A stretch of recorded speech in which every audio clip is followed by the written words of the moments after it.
Right. Alright, we're gonna go ahead and call today's meeting to order. Ms. Laura, can you do roll call, please? Yes. Member Bonslett? Here. Member Ciacciola? Present. Member Core? Here. Member Lamb? Here. Member Pretty? Here. Member Quilty? Here. And President Donnie. Here. Today we'll be going over personnel listing, conference with labor negotiator as well as real property negotiator in closed session. Are there any public comments on closed session agenda? There are not. Okay, thank you. We'll go ahead and recess to close.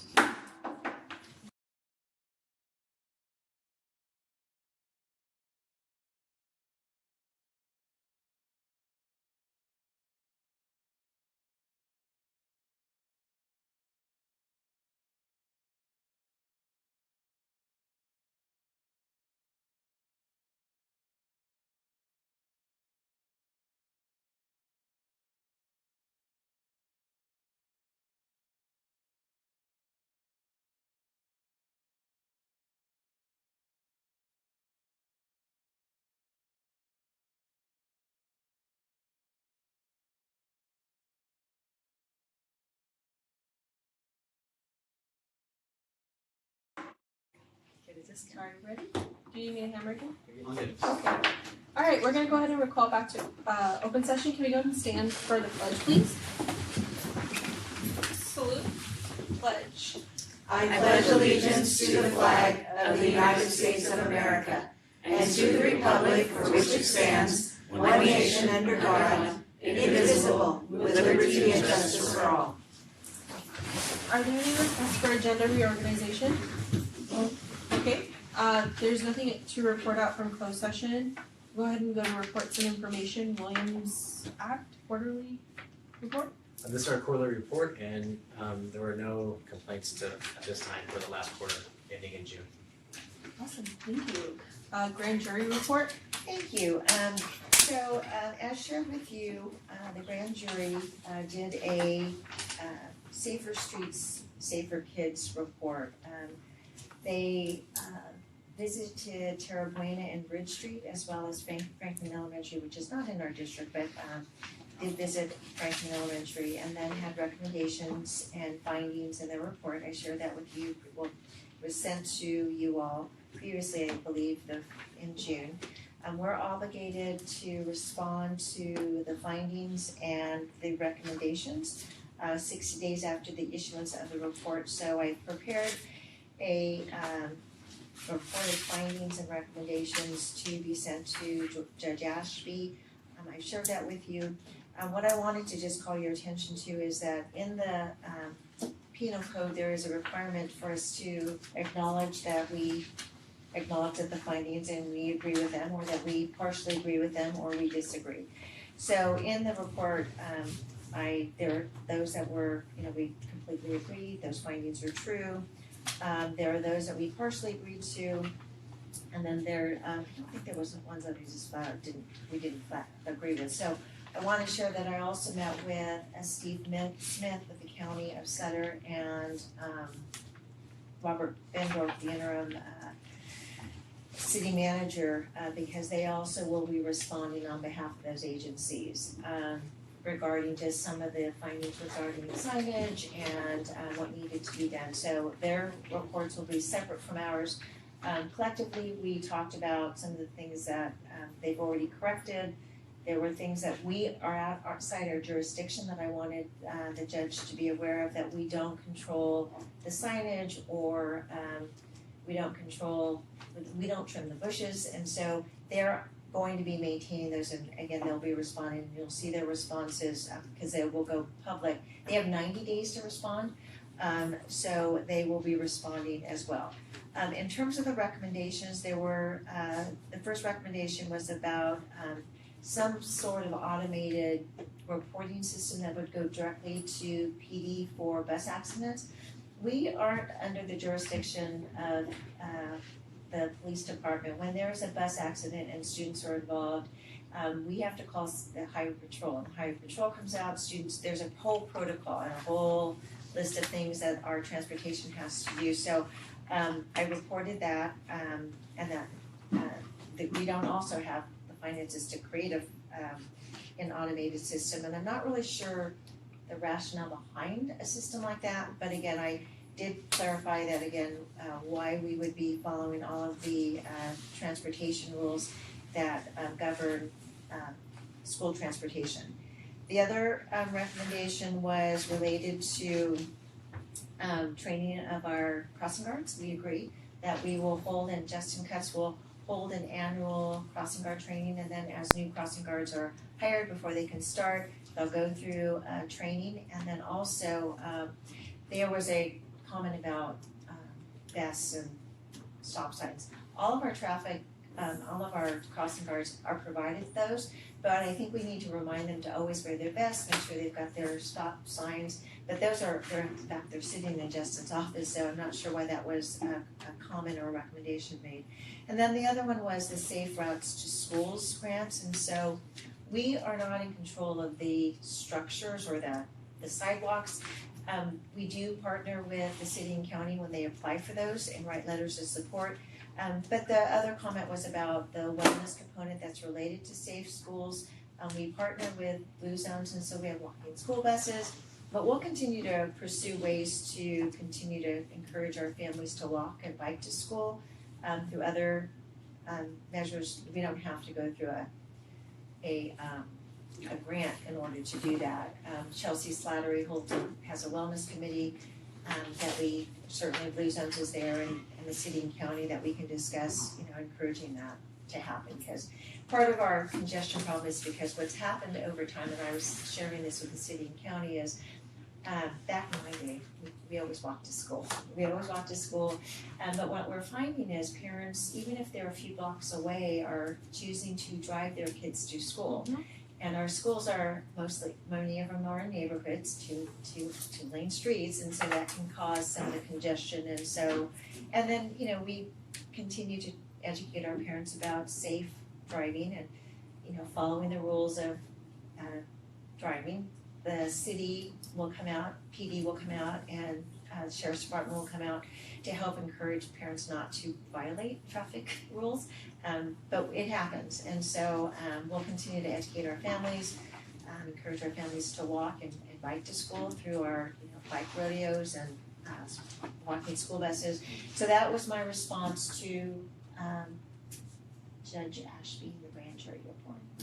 My comment on that is, I live about a block and a half away from Lindcrest Elementary.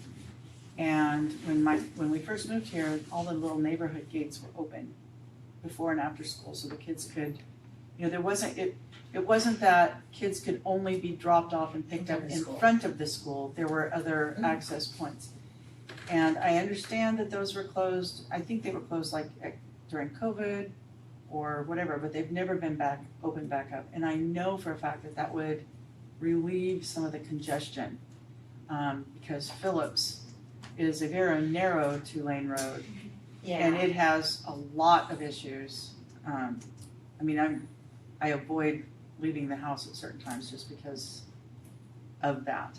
So I know, if there was an emergency on Phillips Road at certain times of day and an ambulance needed to get there, somebody would die because the ambulance would not be able to get there.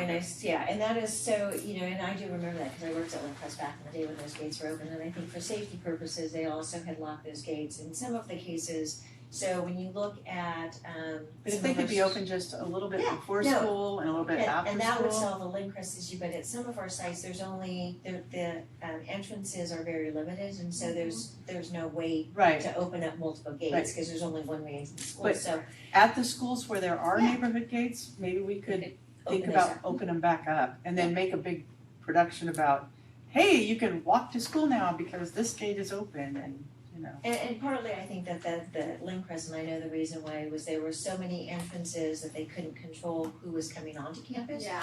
So and I understand that. Yeah. You'd have to have somebody there at the beginning of, while the gates open, and then either before and after. Mm-hmm. Yeah, but it definitely, those are the things that we can help with the congestion. I completely understand. Well, on Butte House Road, that's a horrible road. And for kids to walk and ride their bike on that road, the cars are just, because there's no sidewalks. Well, It's still rural. There's no bike lanes. There are no bike lanes. Yeah, the And, people are and trying the to get them people out there. they drive like maniacs down that road. We used to walk down to the museum. We used to take the third graders and walk down to the museum. We had to stop. It was too dangerous to walk them down to the museum because the cars just, the traffic got too bad. And so the walking and the riding the bikes on Butte House Road is, And I think that that's where the city and county will be responding to the Safe Routes to Schools in terms of the access of sidewalks and bike lanes. Mhm. But I agree. Thank you. but they have done a lot. She's done a lot to improve the traffic through the parking lot and stuff to drop kids out of it. And of course, now the buses come through on that other side, so I feel like it's better than it was when I was teaching there, for Yeah, sure. they definitely have done some things, and I was speaking to Lindcrest, and they had talked about, parents driving into the median lanes, and so at Lindcrest, they had stuck the divider in place, and someone went and cut them all down. Well, that's because you couldn't get through there. I mean, when we're trying to drive our truck with the fifth wheel, they wouldn't wouldn't fit. So I think some of those things, so the city and county are working with this to try to, but I appreciate, because the principals go through a lot of time to try to figure out, entrance and exits and to try to, only turn right and, so. they Well, and I know their crossing guard has the vest Yes, on. good. She has the vest on. Yeah, good to know. So that will be submitted on our behalf to Judge Ashby tomorrow. Thank you. Thank you. We do have one comment from the public on an item not on the agenda. We could read that, please. Yeah, just a second. Very well. Thank you. You're welcome. We'll go ahead and recognize Mrs. McCauley. The Brown Act, specifically Government Code, Section 54954.2, provides that no action or discussion shall be taken on any item unless it is adequately described in a timely posted agenda. Accordingly, though public may comment on matters within the board's jurisdiction that do not appear on the agenda, the board cannot respond to such comments without running the risk of deliberating or initiating discussion on topics not properly before the board. Given the prohibitions set forth in the Brown Act and the risks associated with responding to public comments, the board does not respond to the community's questions or comments. The board will respect the rights of the public to express their viewpoints on matters within the board's jurisdiction. However, comments that are defamatory or that violate the privacy rights of any students or individuals may not be protected by law. The board shall not permit any disturbance or willful interruption of board meetings. I am not gonna interrupt. I would imagine. Okay, I'm here to talk about the directories that you have on the various websites. The district website, each individual school website, and you click on staff directory, and up until at least a couple of months ago, there was a place for each staff where you just clicked on email, and so you could send them an email, and it was automatic. And something changed, I don't know what, but now if you look at any of the directories, if I wanted to email something to Mrs. Osumi, her email address isn't there. And you can look anytime you want, on your computer. So you go in, you see the staff directory, you see their name, and you see the school phone number. So you can't communicate with them directly. If I wanted to send Jen Cates an email, maybe it's J. Cates. I don't know. Not every staff person has a first initial last name. Several staff people have various email addresses that don't correlate to that. And then just to add to the overall reason, you think that communication is getting easier with technology and everything, and now this has been more difficult. And on your district website, it says, preparing the foundation for each student to build tomorrow's world. And email is how you communicate nowadays. And it's made more difficult, a lot more difficult. So I just want to bring that to the district's attention, if they haven't already considered it or had any complaints about it. And maybe then they can put that back on where you can just automatically email a staff person. Thank you. Thank you. Thank you. Oh, and by the way, could I get a response from someone after they look into this? My contact information's there on that paper. You know, I don't know that it has to be brought up at a board meeting or anything, but just to see what you guys decide about it, okay? Thank you. Thank you. Thank you. Okay, consent agenda. Are there any questions? If not, Yes. okay. I have just a couple of questions. Okay. For D, the approval of the CTE instructional materials. Now, I saw this is more of a procedural question, but I saw the multilingual brochure stating that the public display of textbooks were available from May 28th to June 28th. My procedural question with regards to D is, where is this posted and were board members notified about it? Because I don't remember getting this. I'm just curious. They're posted at the district office now at the high school site, so they have classes. Okay.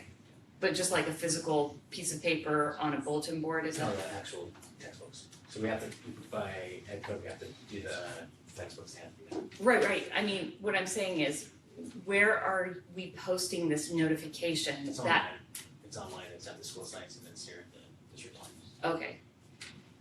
And then, I guess as a board member, personal preference, I'd love it if we got these sent to us, email, hey, by the way, this will be coming down the pipe. So we can come in and take a look at those. And then with regards to with the new contracts, I noticed number 3, which is our F3, doesn't have a fiscal impact. And I imagine that's not because F3 just loves us so much that they're willing to do everything pro bono, which would make total sense because we're great. But I just, and I understand why there's not a dollar amount in there per se. However, how do you budget for that when there's not a budget for that? So that's a good point. So, as you know, this isn't a contract for a specific thing, right? It's Right. legal services as needed. And so how we budget for it is we just look at our historical trends to see kind of where we're going, where we think we're gonna land. And sometimes we might modify that if we have a particular event that we think is gonna take up a lot of legal, but typically it's just a historical trend. So we could have, I guess, put a Ballparks? estimated range of historical, yeah, that could have been in there. That would be great. Yeah. Just for the future. Sure. And then the other question, this demolition of these modulars. Mhm. So these are not usable anymore, They the are ones not in usable. April Lane? No, not at all, they are done. Okay, which I believe Yeah, April Lane and Central Gaither, yes, that's but 50,000, so that's what, 25,000 per? Yeah. It's a lot to demolish. But that's prevailing wages, correct? it should, yes, well, Yeah, it would be. it would be, that would be prevailing wages. That's why it's so much, The isn't haul that away, ridiculous? But it's, they have to haul it away and all of that, It's that all includes that. all of that. Yes. Right. It's still, Does it also include like the pad that they were on, like, or, I think the pad's gonna stay, so they're not hammering up a slab or anything like that, no, okay. it's I'm just thinking demolition. like, man, I need to get a mallet and a hammer and a truck. That's a lot of work. You'll do it for $25,000. Yeah, or She'd do it for $15,000. you know there are places you I know, go it's to pay. I know. You pay to entertain a group as team building to demolition rooms. Might say that might be some PD. That's a good, now we're talking, man. like We'll sign save the some money. waivers and like open school, like let's think out of the box in a budget That would tight actually year. probably be a great thing to do on a PD day. Yeah. For the teachers who are frustrated. Get That- them like- That's right, you know, they could, you know, like disfigure it first, like, Spray paint, do some yeah, artwork. bring your own safety goggles. Yeah. You know, it costs a lot to haul junk away. It's ridiculous. It Yeah. is. That's crazy. Just to have someone come haul junk from your house, it's ridiculous. So the good news is those are all my questions. I mean, for this part, Can I get a motion, please? I make a motion we approve. I'll second it. Okay, on a motion by member Ciola, second by member Pretty, all those in favor? Aye. Any opposed? Hearing none, motion carries. Action A, real property buyer or agent agreement. So as you know, the district is in need of finding a home, a district office home for centralized employees. DCG Strategies has helped us with a feasibility study in regards to some options, and then this is really a contract that will allow them to represent us in a transaction. So that's what this contract is, and we're asking for approval of this contract. Can I get a motion? Make a motion to approve. Second. A motion by member Lamb, second by member Bonsley, all those in favor? Aye. Any opposed? Hearing none, motion carries. B, a Lobo Extended Learning After School Program. Hi, I have the next 9 action items. This will be, here we go. I have a lot of tabs open right now. The first one is for our after school program. We work with the Levo and they do 4 days a week, 3 hours a day, 24 coaches after school sports with our students in the after school program. So this is for a contract for 1 year, utilizing our after school fund or ELAC funding for next year. So I seek approval for that to continue into 25-26 school year. Kids seem to really, really like their programs, don't they? I mean, we sometimes have had waiting lists for kids to be able to participate, is that correct? And they were doing summer school too. Yeah, we did social intercession and intercessions. I guess my question is just with the state budget and the federal withholding. I know a lot of states have found their after-school programs are at risk. What is our situation with regards to that? At this time, it's not affected, so this is purely state funding, and it's not affected at all. Okay. Can I get a motion? I move that we approve. Second? A motion by member Pretty, second by member Ciola, all those in favor? Aye. Any opposed? Hearing none, motion carries. C, Epic Special Ed Staffing.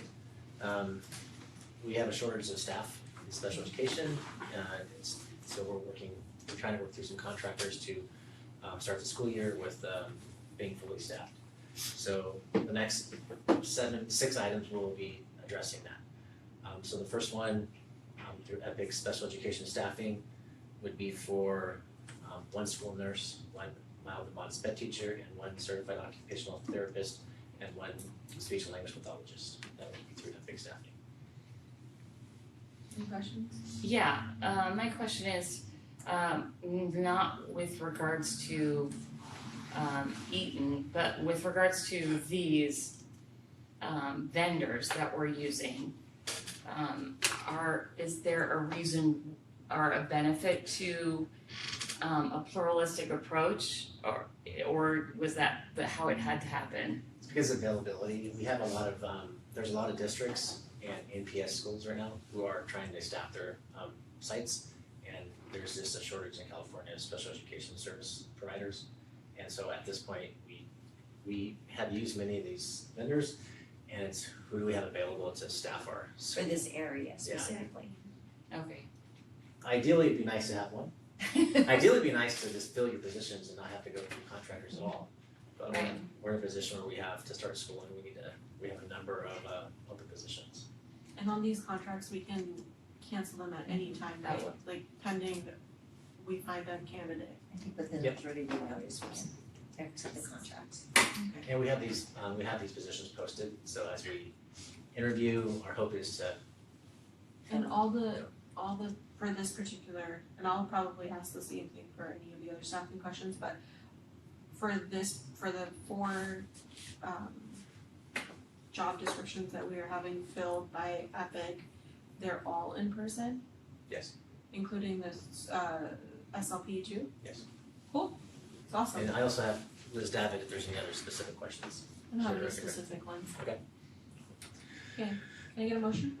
Make a motion to approve? Second. I have a motion by member Ciosio, second by member Lamb, all those in favor? Aye. Any opposed? Hearing none, motion carries. D, there are staffers. There are staffers, similar, this is for one SLP. In person? Yep. Sweet. I move that we approve. Second. Motion by member Pretty, second by member Lamb, all those in favor? Aye. Any opposed? Hearing none, motion carries. E, Eaton Interpreting Services. This is to provide ASL interpreting to DHH students. We have 4 students and they require 2 interpreters per day for the school year. And so this is to move into a contract with Eaton Interpreting Services for those 4 students.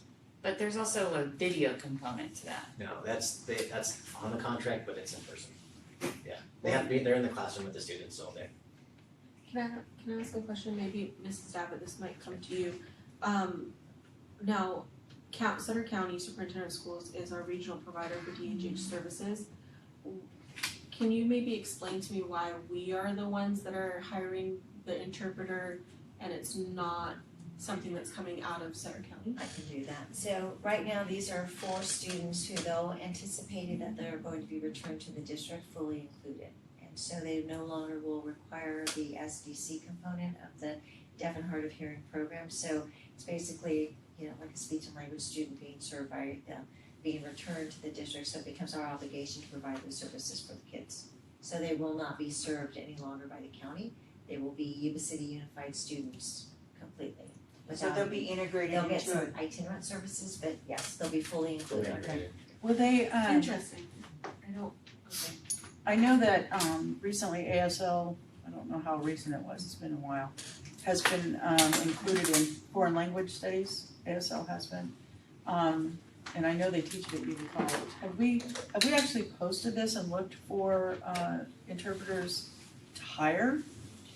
I don't, So And would they be unfortunately- considered so classified or So certificated? that would be our long-term goal as students are being returned as and at one point we did have an ASL class taught here at the high school, and we did have some of our own interpreters, but because of the timing, we weren't notified, and again, the IEPs have not even been held, so they might stay in county programs, but we need to anticipate that they're going to be returned to us, and so ideally, had we known 6 months ago that this was gonna happen, we would have done a job description, tried to hire our own, and so ideally, that's what we'd like to move towards, but right now, because of the timing, we don't have enough time to get that done. I understand that. Yeah. I And you said understand. this is for 4 contractors? no, For sorry. 4 For students. students, it'd be 8 interpreters. Oh, okay. Thus the $1.3 million price tag. Yes. Yes. Okay. And if they were hired as interpreters, they'd be classified. If they were hired as teachers, they'd be certificated. Okay. Great, You thank know, you. some of these, Oh, Liz has some. sorry, Like to, when we talk do about you wanna come up? the program. Sorry, you wanna come up there? That's fine. Thank you, sorry. That's okay.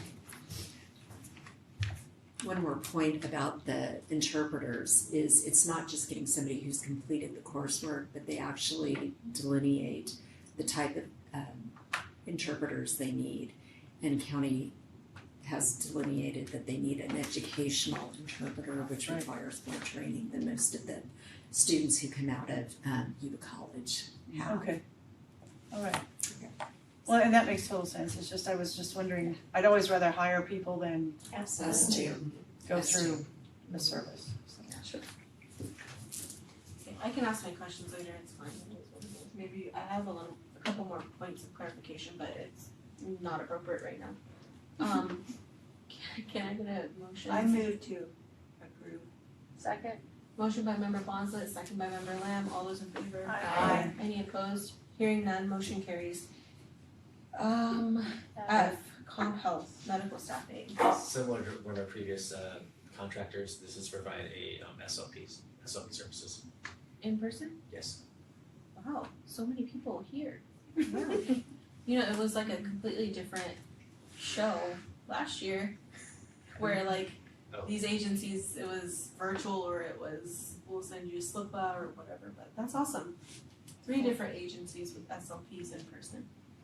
Any questions? And everyone's looking for these SLPs Yeah. across the area. Commodity, yeah. I move that we approve. Second. Motion by member Pretty, second by member Cecile, all those in favor? Aye. Any opposed? Hearing none, motion carries. Aya Cal. Contract. This is for 3 special education teachers to contract. Like I said, we have these positions already posted, we just have a lack of applicants. Do we know where we are placing these? Yes. Yeah. I guess my question would be if there's other support staff that, like other special ed teachers on site, just in case, like for those people who are contract agency people to understand what our practices are of like clerical or whatever obligations that our case managers have. Is that where these people are gonna get staffed, where there's another person, or is it? Versus a singleton. Yeah, versus a singleton, but I understand sometimes it is what it is, right? I'll let her. Just hang out up here for a Yeah. minute. Yeah. Okay, I'll hang up. She's Up steps here. in, she's getting her steps in. Yeah, most of our sites, we no longer have singletons, so I believe the majority of them are on sites where there are other ed specialists. I'm trying to think off the top of my head, I'm trying to think of I Yeah, think there's a site that doesn't have to. No, I think the only one is Lincoln, and that's one of our teachers who's been there for many years. And actually, we're bringing on another SDC classroom there, so they're no longer technically a singleton. Okay. And then we also have our program specialists and the coordinators who are prepared to help them with, the SACE components and reporting components. Can I get a motion if there's no questions? Make a motion, we approve? Second. And a motion by member Ciocio, second by member Quilty, all those in favor? Aye. Any opposed? Hearing none, motion carries. H, faxes. Pretty, I don't Our know. last service agreement with Faxis Education Staffing, this would be specifically for 1 SLEPA and 1 SLP and 3 special education teachers. That's what I was talking about, like, there's a lot of SLP, but we're getting them from 3 different companies. Yeah. Because not one company has like, Competition with districts and other non-public service agencies. When you have to get providers who wanna come to the Yuba City area. Some might want to see it in Roseville, they might want to be in Sacramento. well, right, but like if, Sarah has people that wanna come to Yuba City, they just don't have enough, Yeah. Yes, or They Epic. have one. and And everyone's kind of competing for that one, and they go where it's going to be the most conducive for them to work. and So what they I live in and what I'm Roseville, they're learning working is, Roseville. for instance, if I'm an SLP, I would have a recruiter, and then my recruiter goes out and they will talk to their faxes, like Tino, and so the recruiter and my recruiter from faxes talk, and then Tina would call me to interview, and so it is kind of a different. Holy cow, is there dynamic. also a draft, like their number It one feels draft that pick in SLP? I think this. And what they it do could is be. because they will ask, so if I've been contacted, where would you like to work, where would you like to live? Do you wanna live in Southern California, do you wanna live in the Bay Area? So then if I say I only wanna work in the Bay Area, they will only have me interview with Bay Area schools. So that's kind of the situation where a lot of the candidates Liz has been hiring have some tie to the area, whether they went to Chico State or family here or close by, But they're only contractors, which means they're like, the minute we get somebody else, they're gone. So They they're understand, almost like glorified temps, right? But the issue is that there's such a shortage is that even if you were to say, I don't need you in 30 days, I'm gonna be placed somewhere, I could be placed in-state, out-of-state, there's so many, there's such a high need right now. What are their qualifications? Are they credentialed? Yes, they are. They have to be credentialed yeah, in the this is state of California. California. Then why don't they just quit and come back and teach? That's a good question. I think you get some people who just like to travel. They like the traveling aspect. And work when they wanna work. I have a couple My that are question is about retired. what's going on with the universities and the state colleges in terms of the training? Is there a shortage of? There is a shortage of professors to teach the programs, and so the number of candidates that are being accepted into the master's program has declined significantly. So when I went through, there was a large number. They're probably I don't know the number now, but the programs have also been, some of the programs have been eliminated because they're not running them. They can't fill the Shortage of spots. professors, not enough program for graduate students. The graduate students are fighting to get into programs. A lot of them are going out of state, a lot of them are going to online programs, because there's just not, they can't get into the programs any longer like they used to. What a bummer.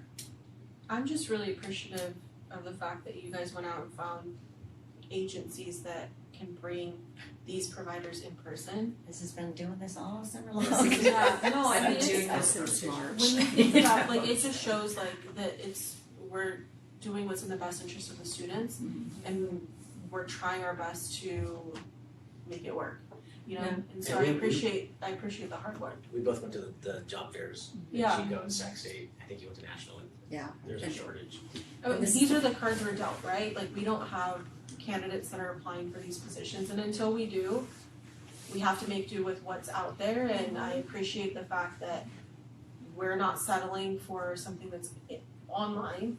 These kids are Right. getting in-person instruction, and these are most at need, like, most needs kids, you know? And so highly impacted, so I just appreciate that. Thank you. And just so the board knows, we're also trying to grow our own. We have two people who have been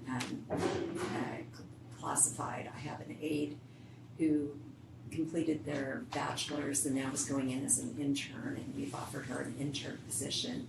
And then we've had a SLIPA, same thing, where she's been accepted into a teaching program, and she's coming back to us as I think that's teacher. one of the best things we can do. I mean, Mhm. one of the things I'm most proud of about this district is we have our own induction program for new teachers. And to grow our own, is, you know, I mean, people who love this community are willing to stay in this community, so that's our best, I think. So if we look within, you know, find those people who have a lot of potential and then just really kind of encourage them and then help them, support them, whether financially, emotionally, whatever, to get through that so that they'll stay here. Thank you. Any other comments? Can we get a motion? Move that we approve? Second? A motion by member Pretty, a second by member Ciaciola, all those in favor? Aye. Any opposed? Hearing none, motion carries. Thank you, Mrs. Davitt. I MOU between Sutter County, Superintendent of Schools and YCUSD for the expanded learning support. Last year, in January, we entered into a contract for a semester to work with Sutter County Superintendent of Schools to support our after-school programs. As we had a retiree last year, and we're still trying to fill a position, so this is to help continue to support our program with implementation, coaching, mentoring, with their after-school program, with ours. Can I get a motion? I move to approve. Second. Motion by member Bonslett, second by member Lamb, all those in favor? Aye. Any opposed? Hearing none, motion carries. J, non-public school contracts. Entering into four contracts with Cinnamon Hills, Acadian, Pine Quest, and Rising Star Study Academy. That's a new one in Sutter County, this county, to support our students, special education services who have additional needs. So, for Rising Stars Sped Academy, there's quite a discrepancy between student A and student B. Student B through F all have a similar cost. Student A is nearly twice as much. So, Probably individual like services and stuff, probably more, might be a one-on-one, could be OT, sorry. Yeah, and that's exactly what it is. It depends, there's a base rate where you calculate daily what they need, and there's certain educational components included in that. Some of our students, because of their significant needs, need a one-on-one. Some of them, as Board Member Dami said, need OT, speech. All of those things come at a different cost, so it really depends on the needs of each individual student. okay, thank you. And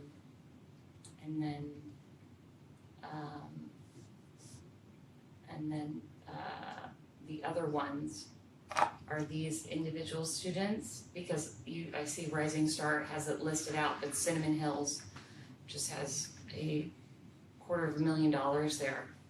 So is that, That is a residential program, and what that is, it's similar to the non-public schools, except the student resides in that program, so that's why it is significantly more expensive. so we're paying for a boarding school for one student? I would Specialized definitely not consider this a boarding school, But they're living but there. they are living there, It is and that required. What's the aspect they are. difference? It really is based on the needs, and those are, our NPSs have very significant needs. These are students who have even more significant needs. So NPS is like, it's a traditional school day essentially, right? Mhm. But a residential facility, that student requires around the clock support and care, which is, I guess in the aspect But of. wouldn't that be healthcare, not education? It could be a lot of, it's more complex than that. Really And depends on sometime- what their needs are, what their needs are, the IEP and Because I understand us being on the hook for the education, right? But then there's home or healthcare, right? And that's not really education. So are they in school around the clock or? What they are, they have an educational day, but then there's portions where they are not. The contract for Cinnamon Hills is not, it's not medical. I would say it borders on, I don't know, I would classify it as more behavioral needs where the needs of the students are so significant that that you're unable to safely transport the student to and from school. They need, it basically amounts to a lockdown facility.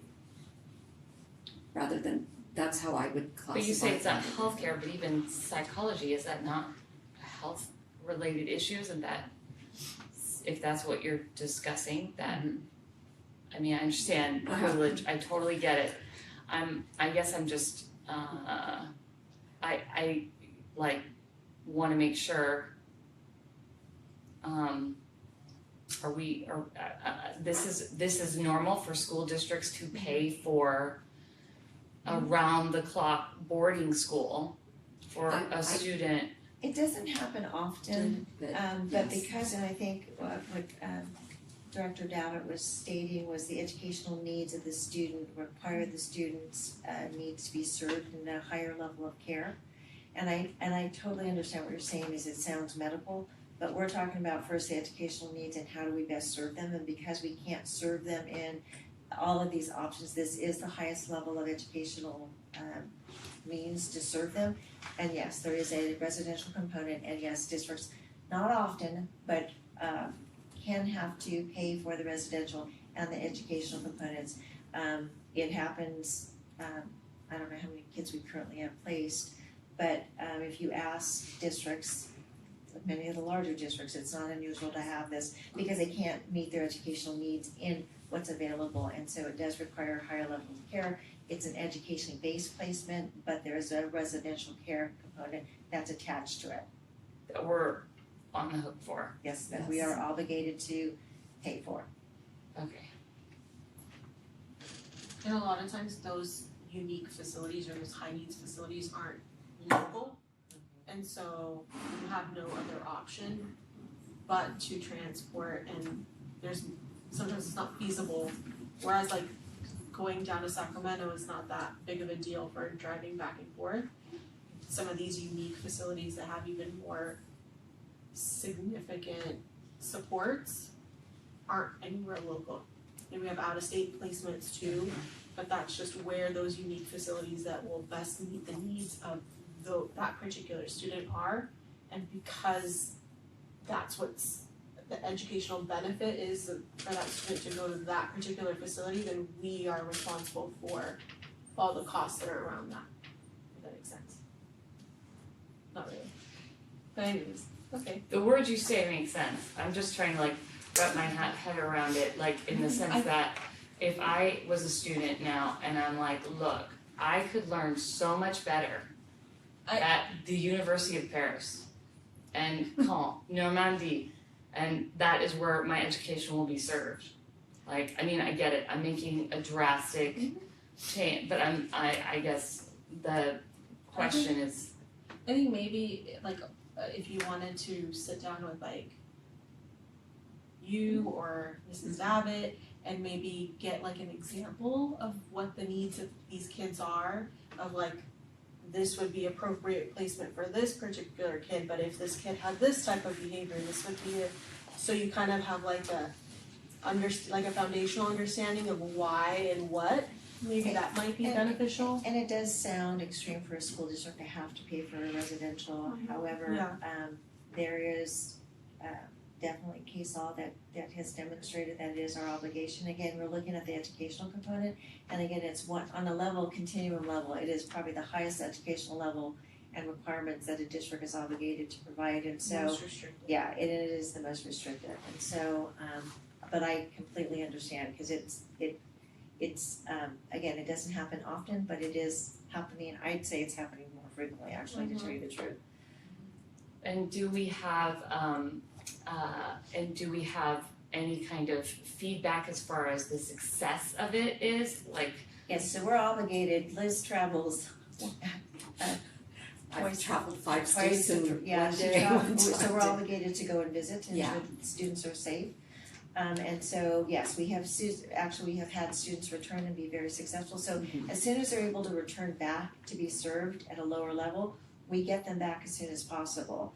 And so there's frequent check-ins, there's the IEP meetings, but Liz actually travels to Utah and Colorado to go visit our students when they're placed. There's a legal obligation for us to do that, and Liz does that.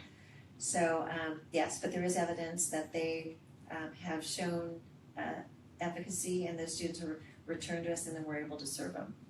Okay, because then it would say if there wasn't efficacy, if there was, like, we're looking at the students and how they're progressing, if they're not, then the question would be, well, maybe we need to go a different route, right? So Liz, I'm gonna ask you a question, because I believe, and my facts may not be accurate, but the students that we had placed in the last 2 years in non-public school residentials have returned and have been successful. So I'm thinking of our diploma-bound student Yes, and they completed their diploma. right.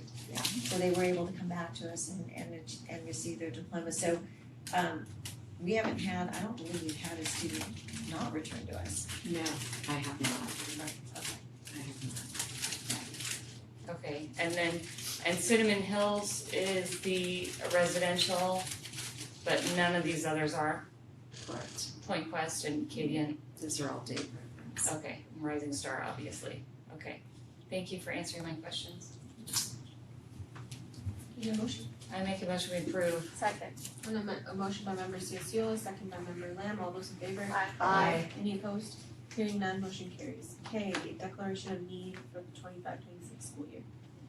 So this is an annual declaration that's made to the Commission on Teacher Credentialing anytime a district finds the need to utilize emergency specialized credentials, intern credentials to fill vacancies where we don't have a candidate pool of fully credentialed teachers. And so even with the Grow Your Own programs, things like that we were just discussing, as they are becoming fully credentialed, we continue to submit this declaration of need until they are. And so this is the annual declaration. And hopefully next year we won't need to do one. And this is a revision, right? So we've already submitted, so this is a revised version based upon current information. And we're still providing a lot of support for those teachers who are not yet Yes. credentialed. Through our induction program. Any questions? Any motion? I make a motion. I move to approve. Second. Motion by member Bonset, second by member Cianciolo, all those in favor? Aye. Any opposed? Hearing none, motion carries. L, classified supervisor salary schedule update.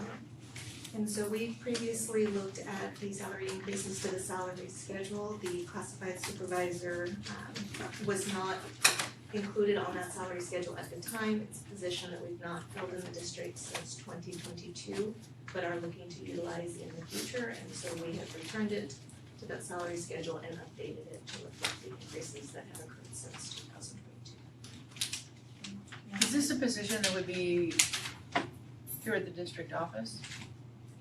This is for the supervision of the after-school Yes. programs. Okay, so we're looking at adding another entity here to the district office. It'd be replacing the one we had previously.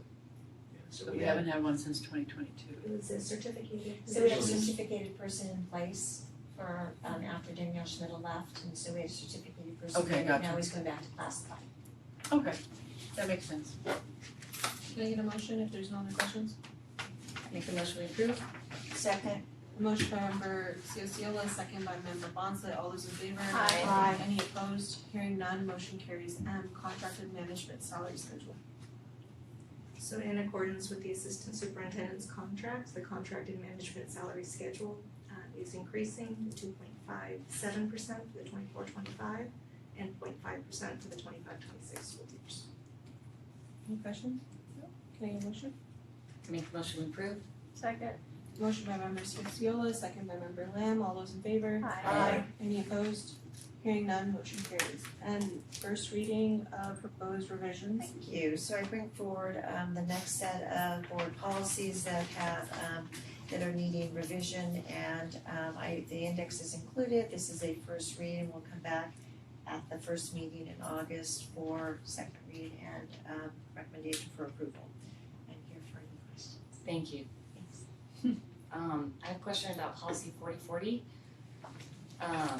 It's page 8 of 66. This is the policy for employee use of technology.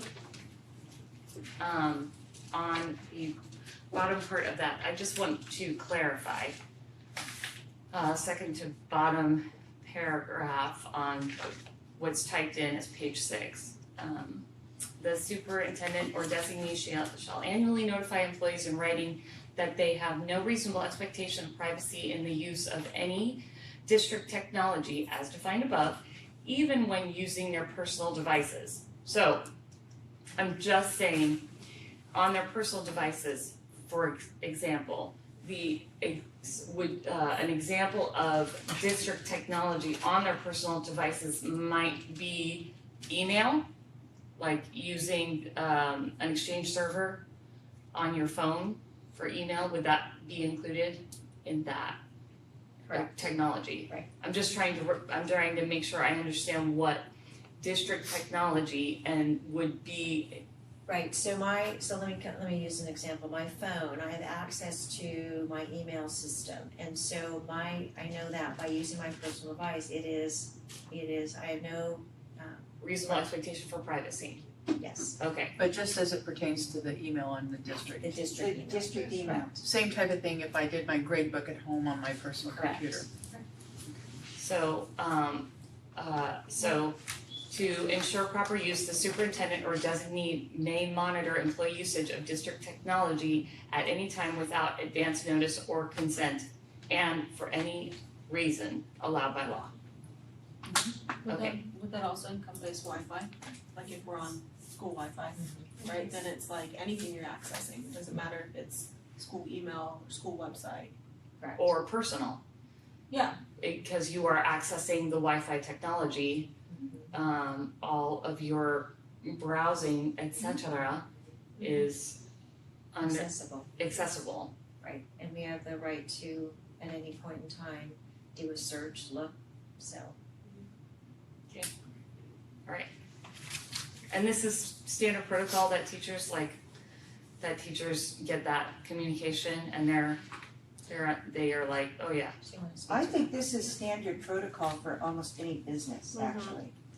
You It work is. in any place now and they have access to your emails and stuff, if you're using that, their Wi-Fi or using that, I think this is protocol for anything almost. So they do sign affirmatively at the time of hire that they understand the employee's expectations for technology.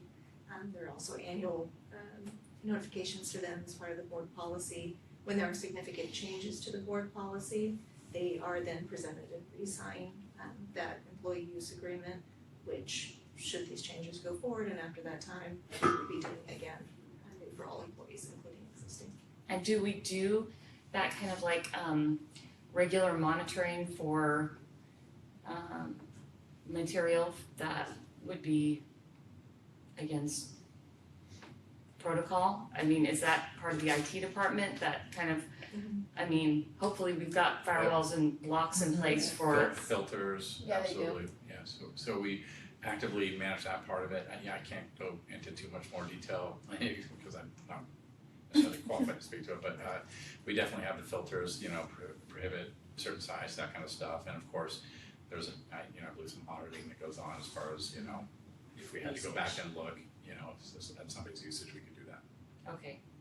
And in some cases, they go a little too far because kids can't research things that they're asked to There's research. a lot of that, because- so that's a constant battle, to be honest with you. And is probably will always be. updating the Yeah. filter. Cause it could be one word Yeah. that's Right. on one word Yeah. that, I mean, like if gun is a word, you're not gonna get anything with I that. remember the when I had joy a of club paper. that was Club. teaching kids how to knit and crochet. Yeah. And a student wanted to have a pattern for a lacy shawl. The word lacy would not go through. Mhm. Could not get a pattern with anything that had lace in the word because that's kinky, I guess. Oh. So we pull out the thesaurus Right, and say eyelet or right. yeah, hey, that's good for English, some strong adjectives there. Okay, so my next question is with regards to regulation 5144.1, suspension and expulsion, due process. My question is on page 20, it's typed 20 on the page on the regulation. It's just a clarification above the additional grounds for suspension and expulsion grade 4 through 12. Above that, in new writing, a student may not be suspended or expelled for disruption or willful defiance. State law. So how is disruption, wouldn't terrorist threats or wouldn't that be a disruption? No, so there is an actual code related to terrorist threats that would be suspendable. Right. So this is the student. 48900. Right, so this is the student who is just, disrupting the class by shouting out. You can't suspend for that. Or expel them. Correct. Okay. That's what I'm saying. So unless the disruptions are in 48900 listed out in that way, it could be a number of disruptions. And then it's just not expelling or suspending, it's other disciplinary action. And in-house suspension, Correct. Well, wouldn't that be They'll send them to- suspension? Well, they'll so send them to in-house There's different- suspension, Well, they'll send them there. I think the thing would be is if a student is committed an offense, so we have to be very specific about the definition of what the offense is. If it's a threat, it's a fight, those things are suspendable, but if a student, again, this is about the student who, I'm gonna use this word, and I don't mean it, but I'm gonna use it. So the annoying student who's just blurting out, it's the student who refuses to, Sit still. yeah, those kinds of things. So those are the things that prior to, and I think this is why this law is in place, there was a perception that we were suspending kids too frequently for those types of behaviors. So this now limits our ability to do those types of suspensions, and really if we're going to use a suspension or suspend a student and have them not come to school, it's gotta be for I'm gonna use the term big ticket item. Okay. But teachers are still allowed by state law to suspend a student for up to 2 days from their class. So But there's that goes to requirements. in-house suspension, it's not an actual out-of-school suspension. But there's requirements though that Right. the teachers have to go through in order to be able to do that. Right. Part of that is that you have to have a parent-teacher conference before you remove them again. Right. Before the second day or You something. can't just be like, you're on my nerves, get out of here. Correct. Those are all my questions with regards to policy. Gasp. Yay. Now you all can ask your. Okay, These will come back for second read and approval at the next meeting. Thank you. alright, oh, Assistant Superintendent of Business Services salary comp. Yes, thank you. So, this is, I just blanked on your name, I'm sorry. Assistant Superintendent Bentley's contract. He received a favorable evaluation for the 24-25 school year. and am bringing forward approval for his advancement. If there's no questions, can I get I make a motion we approve. Second. a motion by member Ciola, second by member Lamb, all those in favor? Aye. Any opposed? Hearing none, motion carries. Well earned, congratulations. Keys, Thank you. Assistant Superintendent of Ed Services. Yes, this is for Assistant Superintendent Tino Flores, again received a. What did I call you, Flores? Sorry. That's a cool name. I was going Florentino, so sorry. It's the first floor I've ever had. Sorry. Flower. Tino Goose, sorry. Again, received a favorable evaluation for the 24-25 school year, and so this by contract brings forward an advancement on the salary schedule. My apologies, Tino. I move that we approve. Second. A motion by member You Pretty, can see it's second by totally member contentious. Ciola, all those in favor? Aye. Any opposed? Hearing none, motion carries. Congratulations. Well earned. 13, are there any board reports? I don't think so. I did Twin Rivers Oh. beginning of the month. They're busy with school improvements right now, just upgrading facilities, typical summer stuff. Stays strong with attendance, and they're also really working on honing in on some of their policies for dress code, just overall Good luck with rules, that. but dress code's a big deal because just people wanna break the dress code rule. They're really That's coming good back to stuff. it is what it is, it's the rules, and Aren't they uniform? they're uniform, but you still have a dress code, like as far When- as when- socks and shoes. When are they gonna let people know who's getting in? They should have already done that. There's keep looking. I was just curious. Don't know about that, or I know they had a big lottery, so Yeah, I I would assume I know a few people that are waiting. I would assume if you don't know, that you're probably not in. That'd be my assumption. That's good. Sounds like they're doing a good job. They are. I have a question, well, it's not a question, it's kind of a comment. Living next to Lindcrest as I do, I noticed that those big beautiful trees are now gone.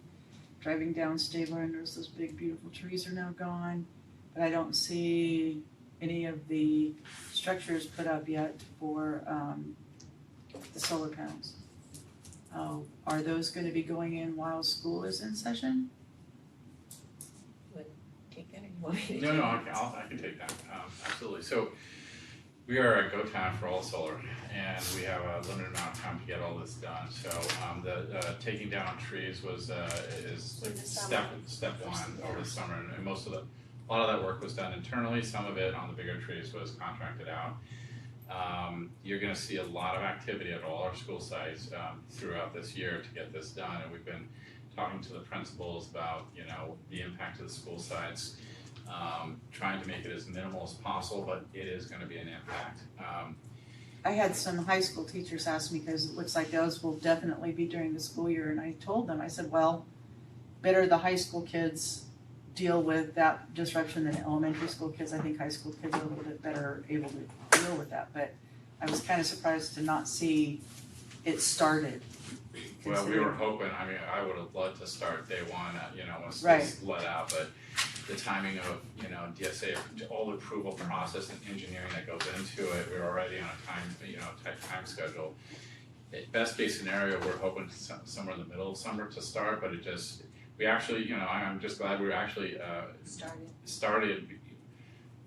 Out of all of it, there's a number of sites that would be very hard. UVista is one, and that we prioritize that for the first, and we're gonna hopefully have the most impact done before the first day of school, but it still is gonna be an impact. AK is also gonna be a very impactful site as well, we know that, and again, we're doing our best to work with the principals to mitigate that. We have, as the principals come back, we're gonna kind of get everybody up to date as far as what our timelines are looking like for each of the school sites, because it has been changing. It really has to do with which schools are getting approved first, because then we can dig into those, Right. Well, the ones, okay, Butte Vista has Blevin, which is a very narrow road, huge traffic issues, getting in and out. Lindcrest, same thing. So and I'm thinking, okay, where are the teachers going to park? while their parking areas are completely disrupted because they're putting solar panels above the parking.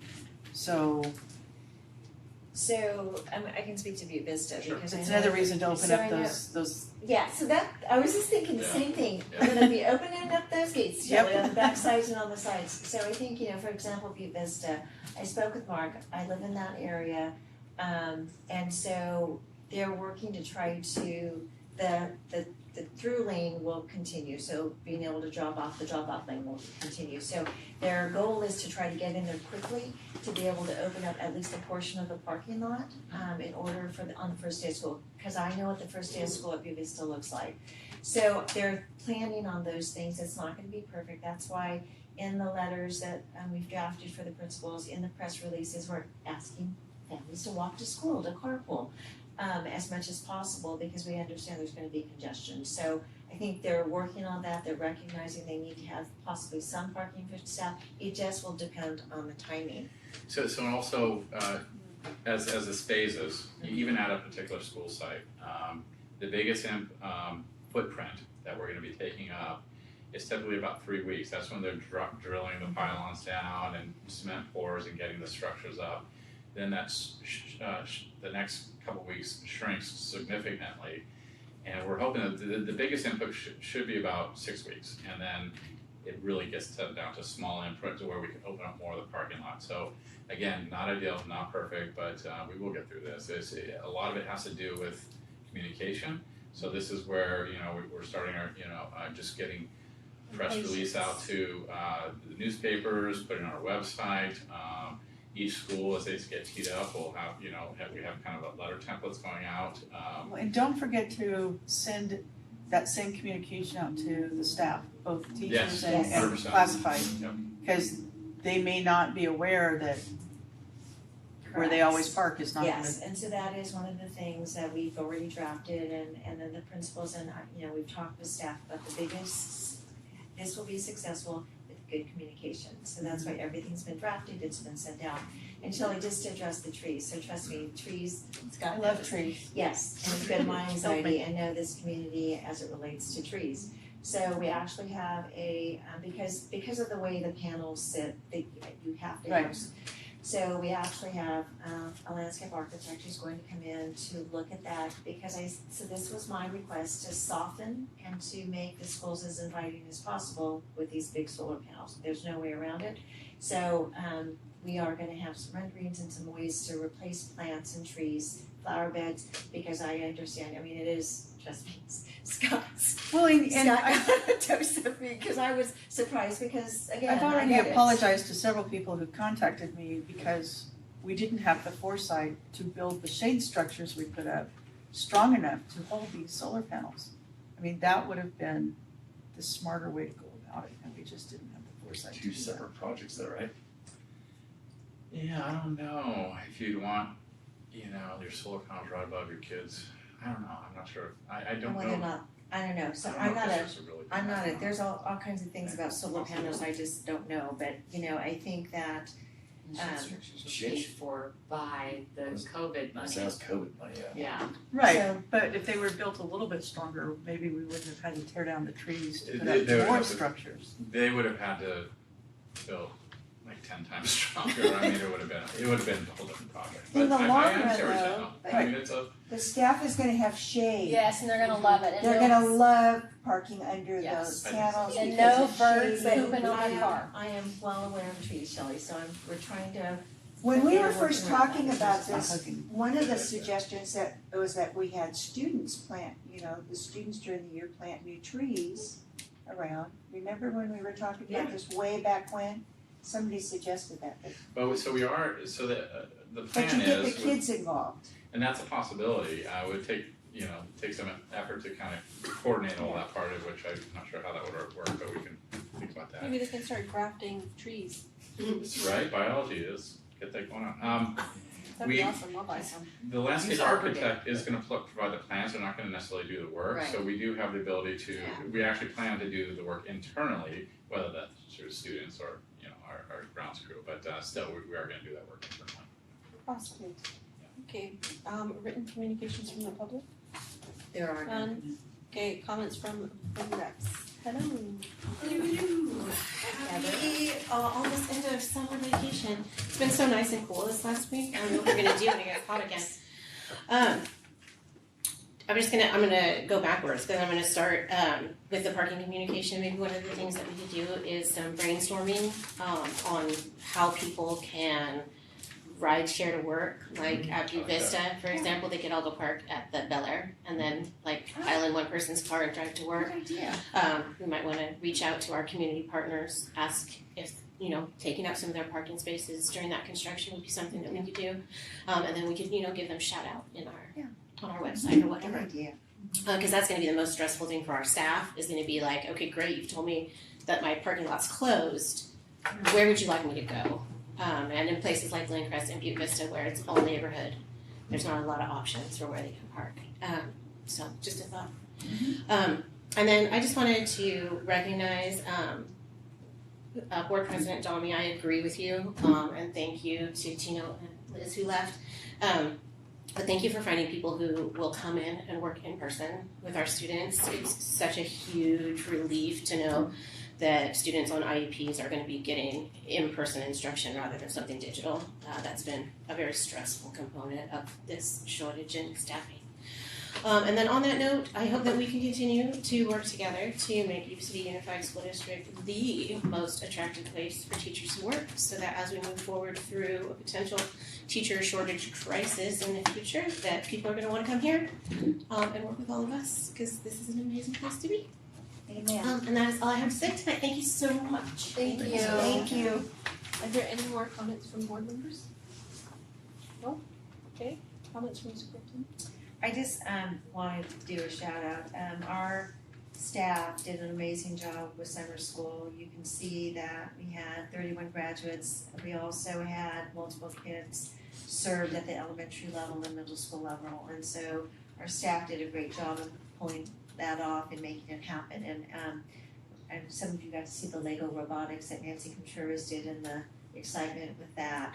But the other thing is our maintenance facility crew and janitors, custodial staff right now are working really hard to get the schools ready, and they are, I don't know how they're pulling it off, but they are pulling it off and getting the Central Gaither site ready for the non-public school, getting the solar project off the ground, and on top of it, getting their classrooms ready. It is huge. I don't know how they're doing it, but they're working hard, and they all manage to keep a smile on their face and our technology staff is yes, our IT staff. So and our Chelsea is gearing up, and so I just have to say we have a group of amazing staff who are going to make the first day of school very inviting for our kids. So there'll be some bumps. There might be some trees down. I appreciate that, Shelley.